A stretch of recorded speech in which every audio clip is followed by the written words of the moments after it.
Vote কেন্দ্রে এবারকার কোনো কারচুপি হবে না, ভোট কেন্দ্রে গিয়ে এবারকার জালিয়াতি করা যাবে না।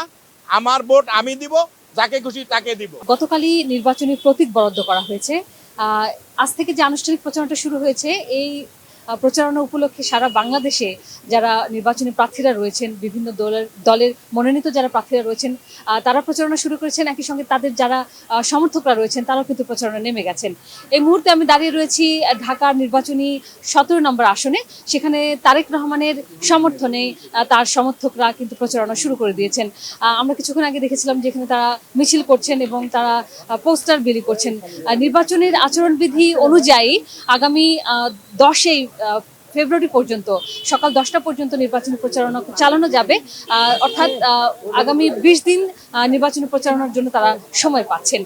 এখানে যারা সমর্থকরা রয়েছেন তাদের সাথে একটু কথা বলবো, তারা আসলে নির্বাচন নিয়ে কি ভাবছেন, এখানে যারা এলাকাবাসী আছেন তাদের কি প্রত্যাশা রয়েছেন, যারা প্রার্থী রয়েছেন তাদের কাছে একটু আপনার কাছে জানতে চাই। আপনারা প্রচারণা কখন থেকে শুরু করেছেন? আজকে সকাল থেকেই নির্বাচনের বিধি মালা নিয়ম বিধি আমরা মেনেই আমরা সে ঢাকা 17 আসনের প্রার্থী বাংলাদেশের প্রাণ জননেতা জনাব তারেক রহমানের পক্ষে আমরা ডোর টু ডোর আমরা প্রচারণা শুরু করেছি। ইনশাল্লাহ এই প্রচারণা আগামী 10 তারিখ পর্যন্তই আমরা এক নাগারে যাব, ভোটারের কাছে যাব। আপনারা জানেন এবার ভোট হবে স্বচ্ছ ভোট। আমার ভোট আমি দেব, যাকে খুশি তাকে দেব। আর আমাদের নেতা জনাব তারেক রহমান তিনি শুধু এই আসনের নেতা না, তিনি শুধু সারা বাংলাদেশের নেতা, সারা বিশ্বের নেতা।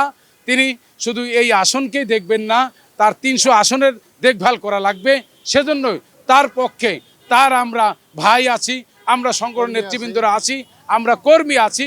আমরা সবাই স্বতঃস্ফূর্তভাবে সকাল থেকে সন্ধ্যা পর্যন্ত আমরা ডোর টু ডোর সাধারণ ভোটার এবং সম্মানিত ভোটারদের কাছে আমরা যাব, ভোট চাব। ইনশাল্লাহ আমরা বিজয় সুনিশ্চিত করেই তারপর ঘরে ফিরবো। এর আগে না। একটু আপনার কাছে জানতে চাই, আপনি তো ভোটারদের কাছে যাচ্ছেন, তাদের কাছে কি কেমন সাড়া পাচ্ছেন? ব্যাপক সাড়া পাচ্ছি তো আমরা, কিন্তু এখানে কিছু কিছু দেখা যায় যে রাজনৈতিক দল যে অতীতের স্বাধীনতা বিরোধী শক্তি, তারা মানুষকে অর্থের লোভ দেখিয়ে বিভিন্নভাবে তাদের ভোটার আইডি কার্ড নিচ্ছে, তাদের বিকাশ নাম্বার নিচ্ছে, যেটা আমরা সঙ্গে সঙ্গে পাইলে এটা প্রতিবাদ করি যেখানে যেভাবে পাই। ঠিক আছে, এটা আসলে ভোটার আচরণবিধি লঙ্ঘনেরই সামিল। তারা প্রলুব্ধ করা এটা তো আচরণবিধির লঙ্ঘনেরই সামিল। এই জন্য বিভিন্ন এলাকায় এটা ঘটছে। এটা স্বাধীনতা বিরোধী শক্তি একটি বট বাহিনী জামাত ইসলামী দ্বারা এটা সংগঠিত হচ্ছে। এটা আমরা তীব্র প্রতিবাদ জানাচ্ছি। আমি ব্যক্তিগতভাবে গত 17 বছরে আমি ভোট দিতে পারি নাই। তাইলে এখন ইয়ং জেনারেশন যারা আছে এরা তো ভোট দেওয়ার জন্য খুবই আগ্রহী হয়ে আছে। এরা কেমনে সবার আগে গিয়ে ভোটটা মারবে। এবারকার সারা বাংলাদেশে যেই আলোড়ন সৃষ্টি হয়েছে, এবারকার একটা ইতিহাস সৃষ্টি হবে। স্বাধীনের পরে এইবারকার 2026-এর ফেব্রুয়ারির 12 তারিখে একটা ইতিহাস সৃষ্টি হবে। এই ইতিহাস সৃষ্টি করে বিএনপি এবারকার এই 300 আসনের মধ্যে 260টা আসন নিয়ে ইনশাল্লাহ জয়লাভ করবে। এটা শুধু আমার কথা না, সারা বাংলাদেশের 13 কোটি ভোটারের কথা। 13 কোটি ভোটার, বাংলাদেশের সাধারণ ভোটার যারা আছে এইবারকার ধানের শীষকে বিপুল ভোটে পাস করবে।